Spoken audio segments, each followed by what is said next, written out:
Hey guys, welcome to the 716 Sports Entertainment Podcast. This is going to be sort of a special episode for you guys. We did this a little bit earlier in the year as we were approaching WrestleMania, and we were looking at who our picks were for sort of the top five, both men's and women's superstars within the WWE.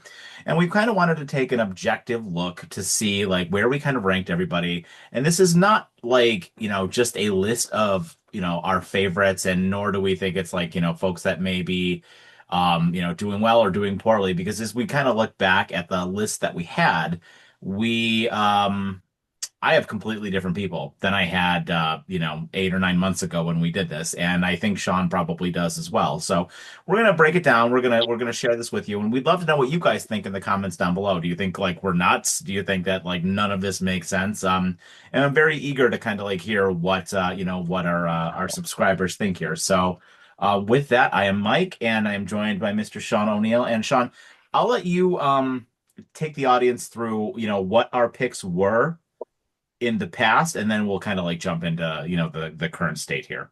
Yeah, so originally when we did this, it was probably what, 6 or 7 months ago.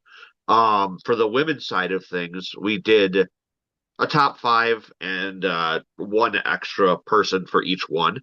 Um, so Terrence obviously was with us for that one, so I'll give his picks. His honorable mention was Jordan Grace.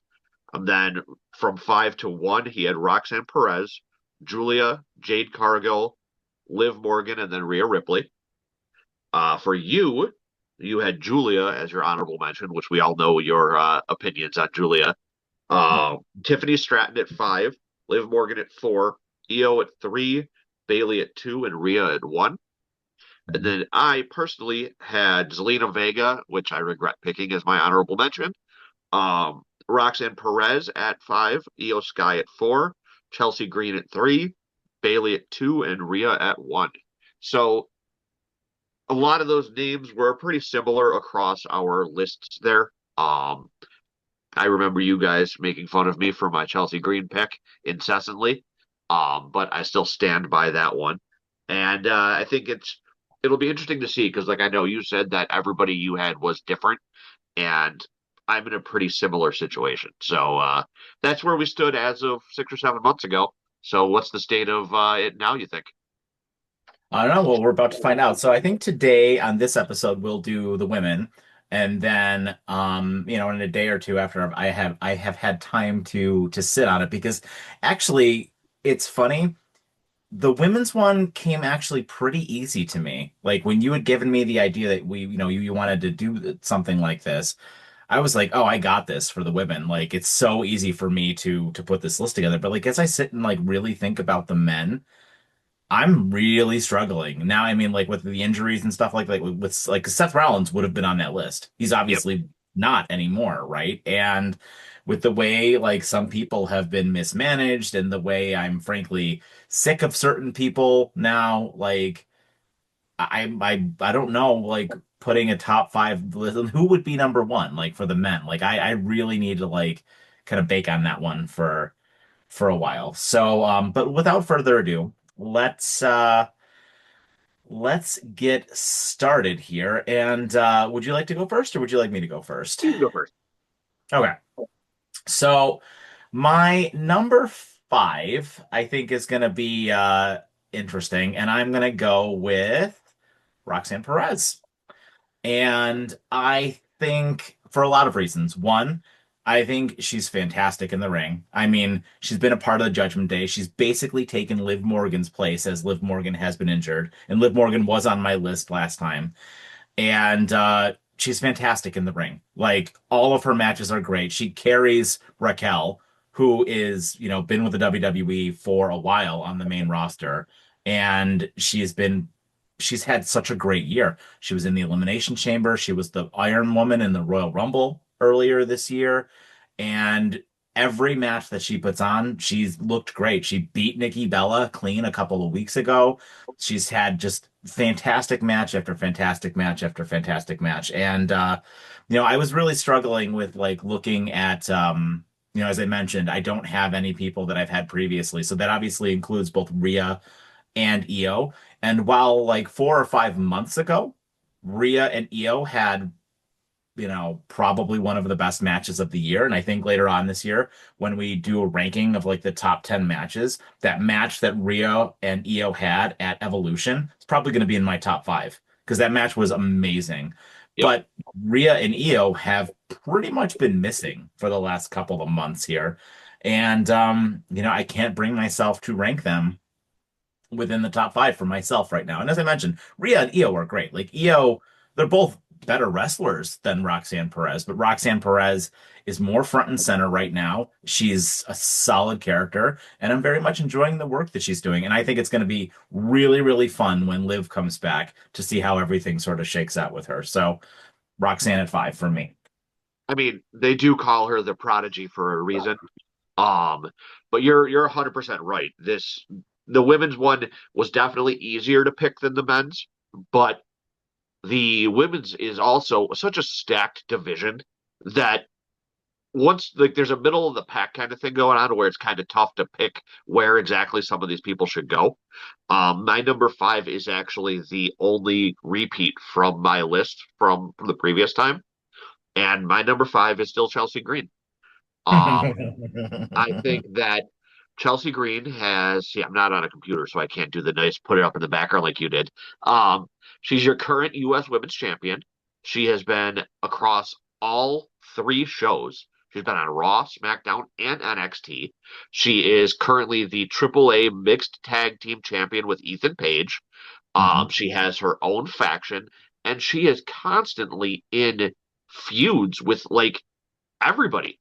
And she does such a good job with her green regime like secret like she's super Karen character, and she may not be like Rhea or Io quality wrestler in the ring, but everything she does to tell a story and like her actions and like her physical storytelling is fantastic. And obviously WWE keeps rewarding her for it with all these different titles. So they see something in her. And like I said, I know you guys gave me a real hard time about picking her last time, but I really do think that she is deserving of my number five spot.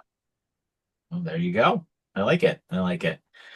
So for number four, it's going to be a little bit different for me. Well, no, not different. I'm actually, I'm going to swap these two because I just thinking about it now. I have to stay true to what I said a few minutes ago. So my number four is going to be Becky Lynch, and the reason it's Becky Lynch is I was actually going to put her at three, but as I was thinking about it, I think the person I'm going to put at three is probably a bit more deserving. But Becky Lynch, since she has returned and since she has captured the IC title, has been fantastic. She's been putting on excellent matches. She's made Maxine Dupree look like a star. She had, an excellent feud or an excellent match, I should say, mixed tag match with Punk and AJ Lee. And I have a feeling that if it's not Maxine, it'll be AJ Lee that eventually takes the title off of her. But Becky's character work is like second to none in the women's division right now. I love that she repeats that line about not only, I'm not the only one that says I'm great. Sports Illustrated says I'm great. ESPN says I'm great. And she says it all the time. And there's so much like underlying, oh, am I really like, am I really great? I have to keep saying all this stuff because I have like these like insecurities and stuff like that. And I just love it. And I feel like with Seth being gone, I worry like what it's going to do to her like a little bit here because she kind of put herself in there. So they might need to like find ways with which to break her away and maybe a little bit of a break after, she drops the title to whomever she drops the title to. But keeping her as a heel, I think, is important. So but I can't say enough about Becky's character work. So I put Becky at four. Um, I like the pick. You're 100% right about Becky Lynch and her work and the way that they involved her in like the Vision storyline and everything. Honestly, if I wouldn't have put Chelsea Green at five, Becky Lynch would have been my number five. Um, because for the exact same reasons you did, she has just been such a great character and playing a heel as well as she does, is just great.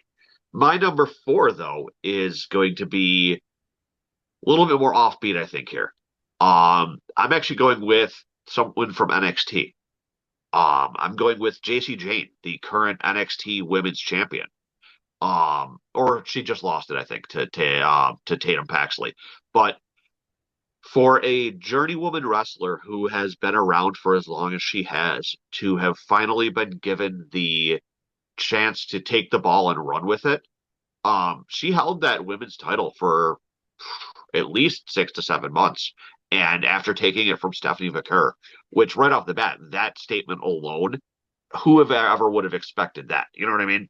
And I know going into her title reign, I was like, what the hell is WWE doing? But they did such a good job of her and Fatal Influence with the carrying of that title and elevating it across multiple brands, fighting TNA wrestlers, doing all of that stuff. And JC Jane definitely stood up to the expectations that they placed on her. And I think after this title reign, now that it's over, I think that she deserves a main roster call up. Yeah, I like it, and I agree with you. I think once they kind of sort all of her feuds out within NXT, I wouldn't be surprised if you see her in the Rumble. So yeah, absolutely, I agree with you.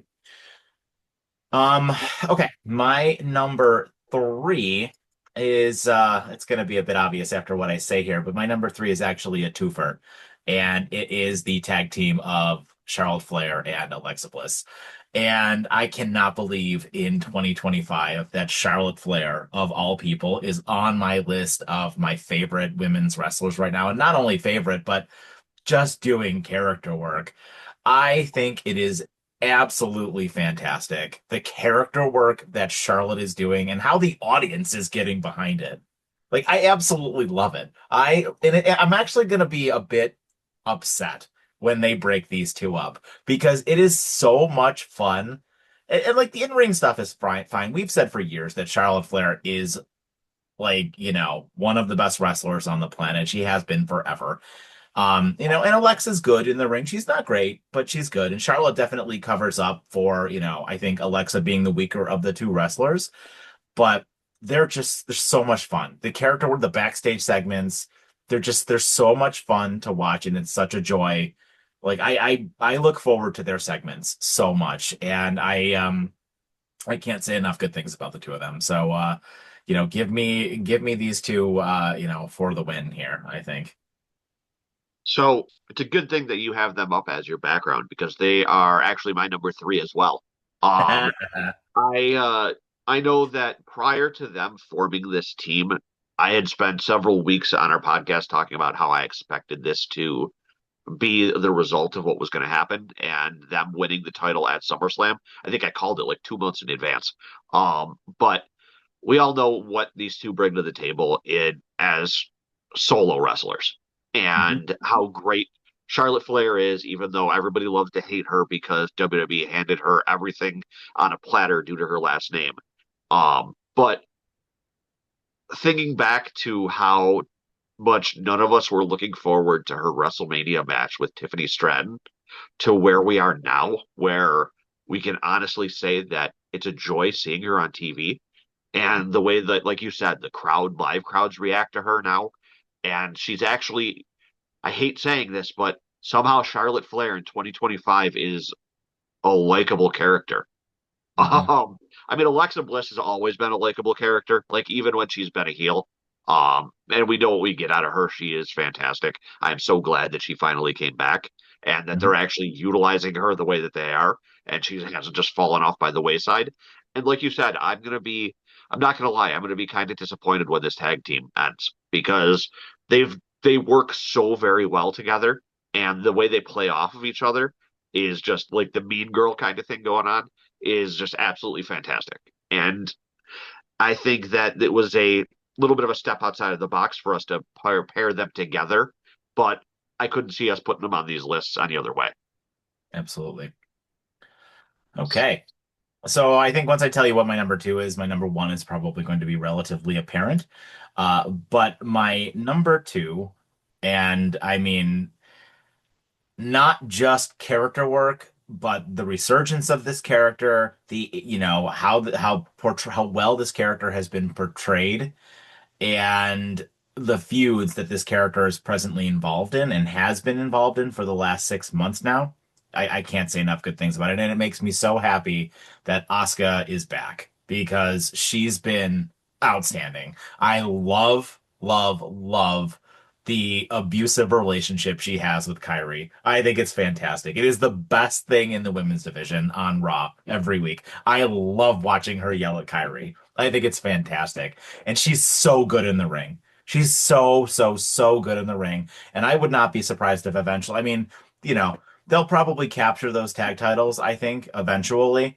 But I think after that, she's my dark horse to win the Royal Rumble. Like, I think she's fantastic. And I'm so glad that she's back and they're giving her the push that she deserves. And that, she just seems like she's back to the Asuka of old. So I love her. Asuka's always been one of my favorite wrestlers, and I'm so glad she's back and she's just kicking ass.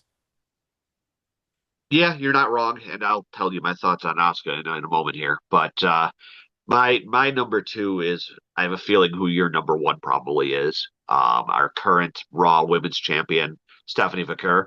I have her. The only reason I don't have her at number one is because she hasn't really competed a whole ton yet as her with taking over as champ. But the rocket that WWE has strapped to her ever since she even entered with in NXT, when she was the double champion, she was the one who beat Julia. She comes up and is immediately treated the way that a international superstar should be treated. And mind you, that's a shot at the booking of Julia. But she is a fighting champion. The move she does in the ring, the fact that the crowd is as over for her as she is, and the work that she's put in. Because if you notice, I don't know if she's been getting English lessons or what, but you can tell that she is putting in the effort to improve herself because it definitely seems like her promos are getting better too. But I don't want to go too far into this because I know that you want to talk about her as well. But she's definitely my number two because of that. Yeah, and I mean, you're right. And she's my number one because of all of the reasons you said and just the rocket ship that is strapped to her right now. I mean, they are presenting her like a megastar. I don't think she's going to lose for a very, very, very long time. And I think that her match with Rhea, which is almost certainly going to be the WrestleMania match, should be the main event of the first night.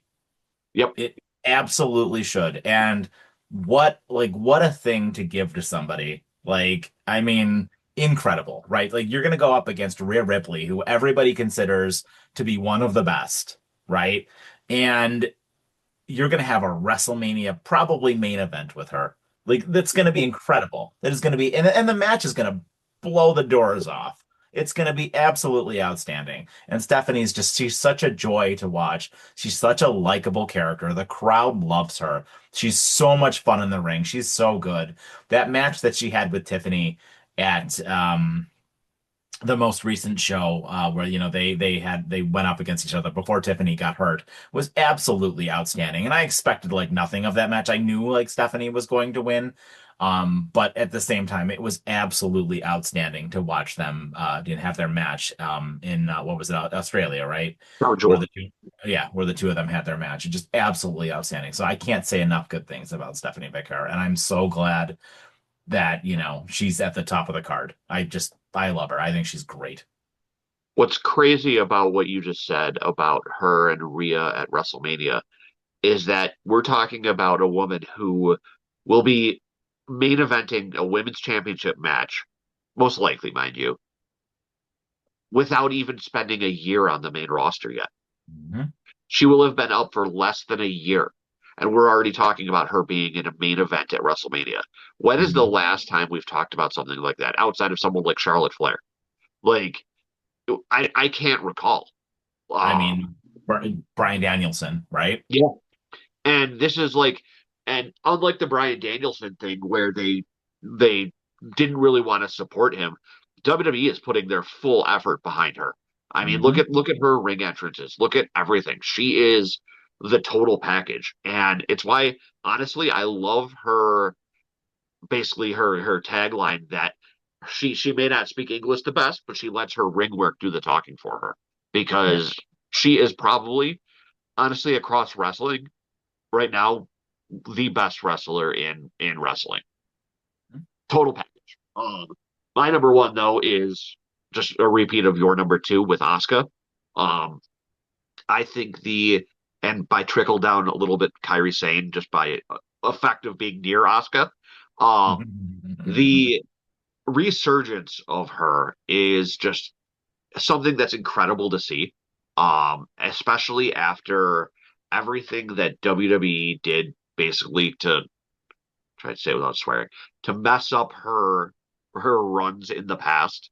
I mean, we all remember when she had that monumental run in NXT, only to come up to the main roster and get squashed by Charlotte at WrestleMania, absolutely ruining what had the potential to be the greatest women's run to debut in the history of wrestling. Um, but I'm so glad that after coming back from her latest injury with damage control, that she is getting a chance to replay this heel character because she does such a great job as like the abusive sister relationship thing going on. And anytime I hear her bellow Kyrie from off screen, I can't help but cackle. It is just absolutely hysterical. And I think that being able to feud with Io Sky and Rhea Ripley is nothing but great for both of those two wrestlers as well because of the pedigree that Asuka brings to the table. You know what I mean? Mhm. And I am so happy to see that she's back after all these years. Yeah, I agree with everything you said. I can't say enough good things about Asuka. I was so upset when she lost that undefeated streak to Charlotte a few like was it 6 or 7 years ago at this point. But it's just my favorite. Just like my one of my absolute favorites. It's just such a joy to watch. And yeah, I can't wait to see where she goes. I really hope that they find a way to get the title on her eventually. Hell, put her over on SmackDown. Like they desperately need a resurgence of Yep. talent on that show. So that is our list, guys. Let us know what you guys think in the comments down below. Do you think we're tripping? Do you think we're nuts? Do you agree or disagree with our list? Do you think that there should be some folks that we maybe should have included on this list? I'm very curious to hear what everybody thinks. So yeah, please leave those comments. We respond to every single one of them, and we love to hear from you guys. So with that, thank you guys so much for joining us. Have yourselves a fantastic day and take care.